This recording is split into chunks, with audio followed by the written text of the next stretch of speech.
Hey everyone, welcome back to Pine Hollow Auto Diagnostics. Hey, guess what car's back in the shop? The 2016 BMW 228i convertible. This is the one we replaced the brake pads on. Customer has a different complaint this time. Again, it's a warning message on the dash, and it tells him that his turn signal has a problem. Why are we making a video on a turn signal? Because BMW. Let's see what's going on here.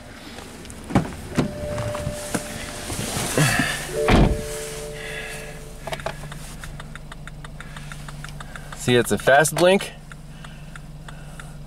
normal blink. Where's the message? Let's see, if we shut her down. Right turn signal malfunction. Okay, tells you which side it's on. Let's go outside and check the turn signals. We'll turn the left one on.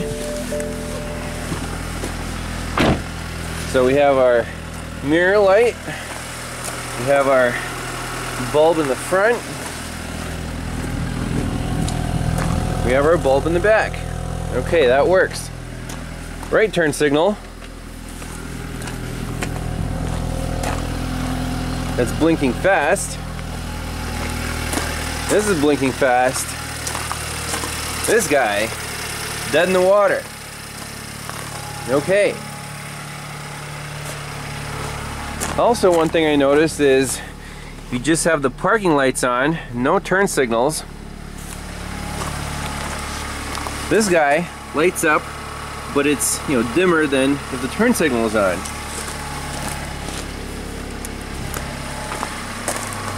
And you can see it's just one filament. So BMW, instead of using two filament bulbs like most other manufacturers, decided to use a one filament bulb, but it runs it at varying voltages. This guy, the parking light's not turned on either. So again, single filament, there's a problem with the right front turn signal. Okay. So let's pull in the shop, do a visual inspection, maybe pop the bulb out, see if it's burned out. Go from there, simple checks first. Alright, car's in the shop. That bulb is not on, this one's on. So let's turn off the parking lights, get that bulb out, see what's going on.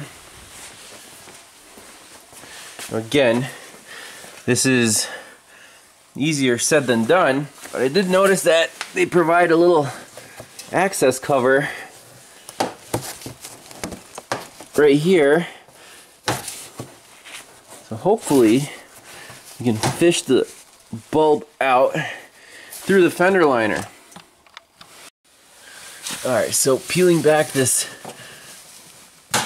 cover, now the turn signal bulb is hiding. You have to kind of go around, and it's that little guy right there. You can see my fingers. I'll try to turn it and pull out the bulb. It's in a little holder. One-handed, like Keith. There we go. Here it is. So, filament doesn't look burned out, but we don't guess. Let's actually check it out, plug it into our current supply, and see if the bulb works. Alright, we have our current supply, 13 volts. I think everything is plugged in. The bulb's not lighting for some strange reason. Is there a contact issue? Or is this thing actually getting burned out? Well, if I power up the bulb directly, it lights up. So the bulb itself is okay. Let's try again with the holder. Now again, do we notice any corrosion on the little terminals? Maybe a little bit.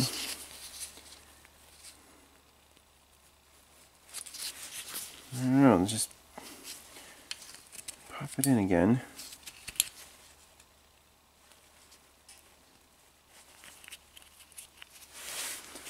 Connect our leads.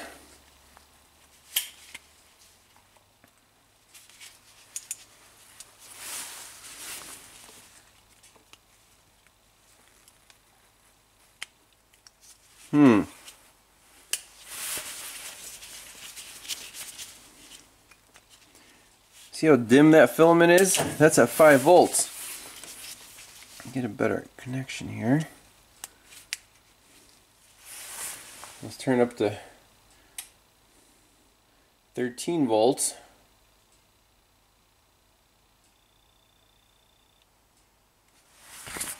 Oh, I see some smoke coming out of here.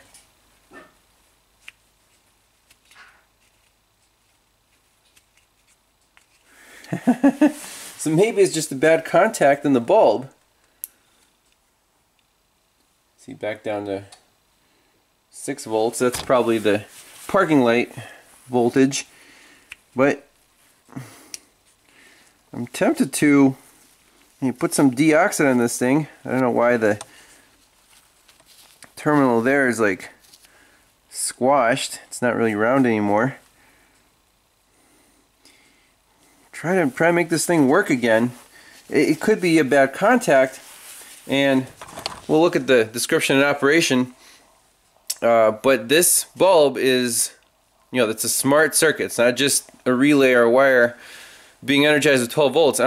This is coming from a module. At least that's my suspicion. So for comparison, I got the left turn signal bulb out. We can see the contacts are much cleaner here and here. And if we take the bulb out, the end looks a lot better. The contacts look a lot better in there. So we can swap them around just to verify that it is a bulb issue, but it looks like there's some heat buildup on that one from the right side. So we can pop this into the right turn signal, make sure everything works. The driver's still good in the module and stuff, and then try to clean that mess up.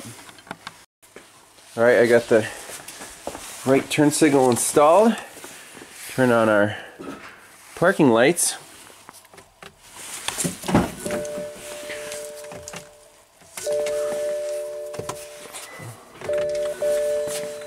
That seems to be working fine. Yep.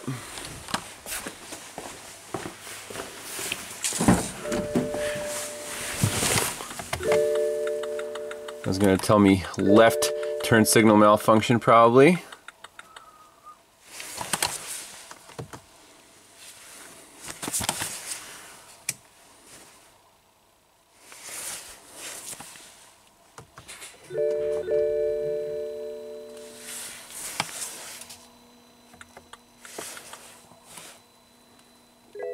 Left turn signal malfunction. Okay, so that's a good sign. Means the modules or the drivers are okay. It's just a bulb issue. Thank goodness. But not just a bulb issue. It didn't burn out. It like started melting the connector. So for anyone who's interested, here is the wiring diagram for this BMW for the turn signals. So we have our turn signal stock. It's on a LIN, just a single wire bus to the front electronic module, and from there we have wires going to our actual bulbs in the headlight assemblies. So right headlight, direction indicator, power and ground, single filament, but variable current right here, right through the front electronic module. So and these are the repeaters and the mirrors, and then we have the rear electronic module controlling the rear turn signals. So everything's controlled by modules, of course, and basically if it senses that, hey, well, we need too much voltage to push this current through to make it light, whatever, dim or bright, the module will eventually say, hey, we're cutting that feed out. I don't want to burn myself up.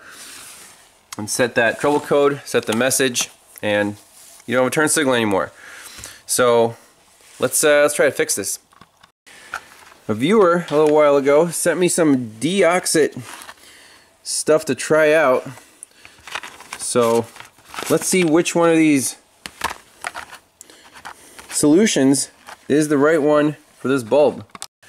Alright, I did some reading on this product here, D series contact cleaner and enhancer, and in the direction says turn equipment off, put some on the actual contacts, and it'll turn a green or black color. It's dissolving oxidation. Cool. Repeat until no discoloration appears. And for additional protection, apply the G series for indoor applications or the S series, severe environment, water, salt, pollution, etc. That's what we need. We need the S series. And in here, that would be the blue stuff. So let's give it a shot. Alright, so here's the little bottle. Here's our applicator needle.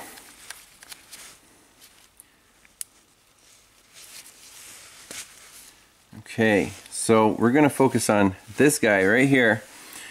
I want to put contact cleaner on all of the places where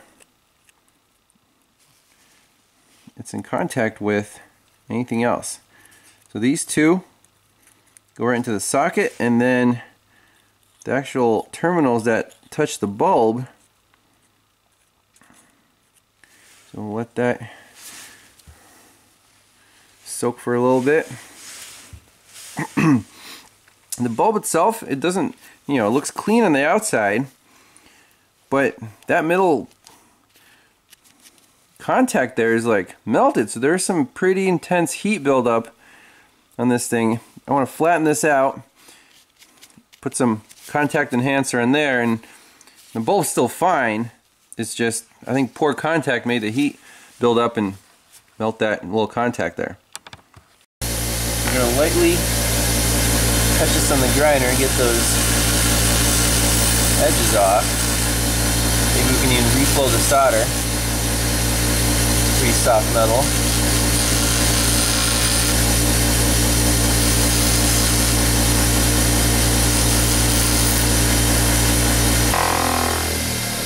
I don't want to replace the bulb because it's probably some specialty, very specific wattage that we have to go to the dealer for, and just want to fix it, no parts required. So we're going to take a Q-tip and wipe off any gunk off of these contacts.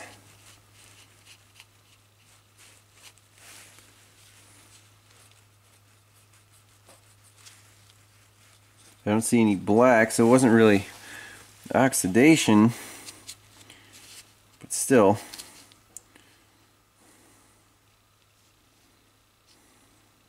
I want to scratch that surface a little bit. This is pretty neat. So it's like a whole applicator kit. Apply to metal surface, wipe off excess. Well, that's all it says. It's like a little paintbrush.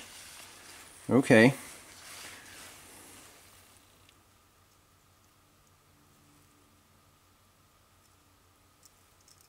Is it supposed to be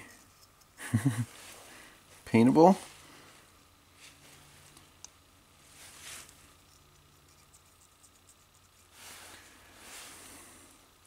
I guess you could just use dielectric grease, but I want to try out these fancy products here.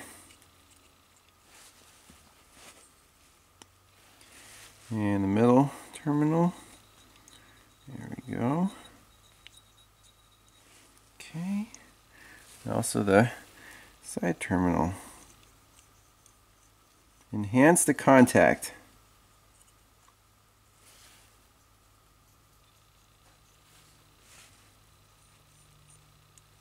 Alright, it's done.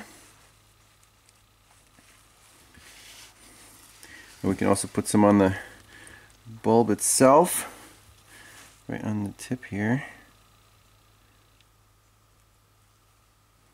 Alright.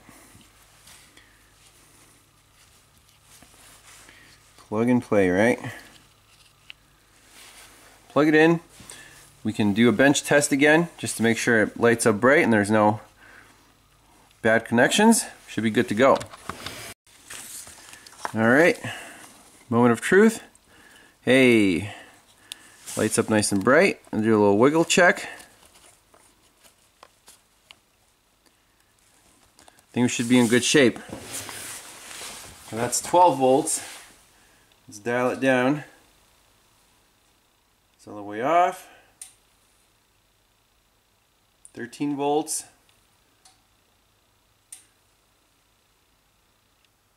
Well, let's see it. At 13 volts is drawing 1.8 amps, which is very handy to see here on our power supply. And I guess they're rated at 12. For 12 volts, 1.7 amps.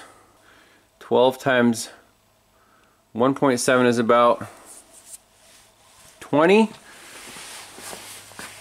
Bulb is nice and bright.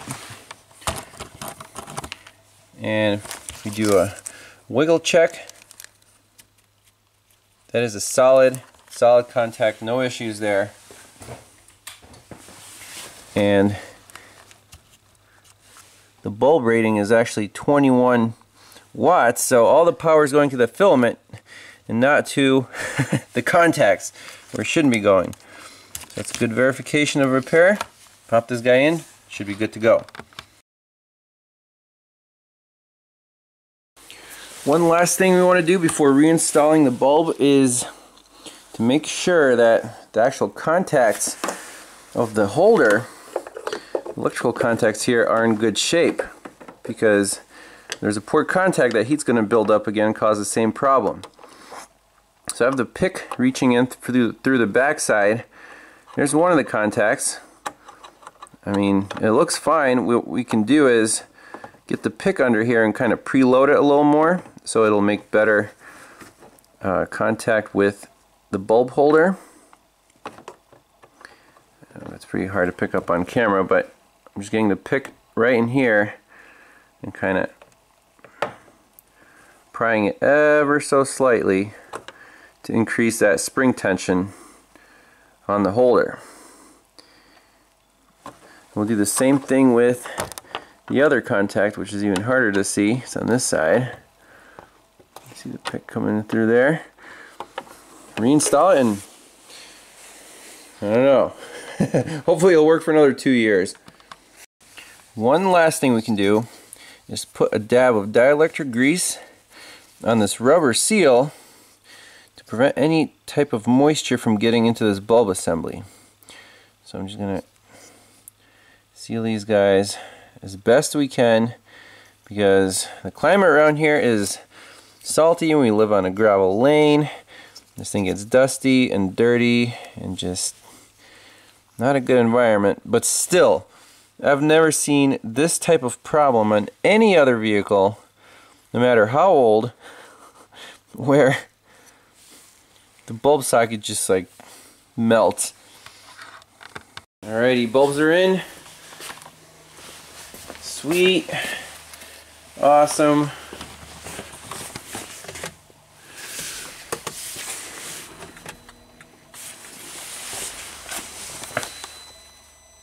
Nice and bright. Bright. Okay. So I feel good about that repair. And should I give them a 1-year guarantee on this? Yeah, I guess so. It's BMW. They don't last longer than a few years anyway. So thanks a lot for watching. Hope you enjoyed that one. And see you guys next time. Stay away from BMWs. Bye-bye.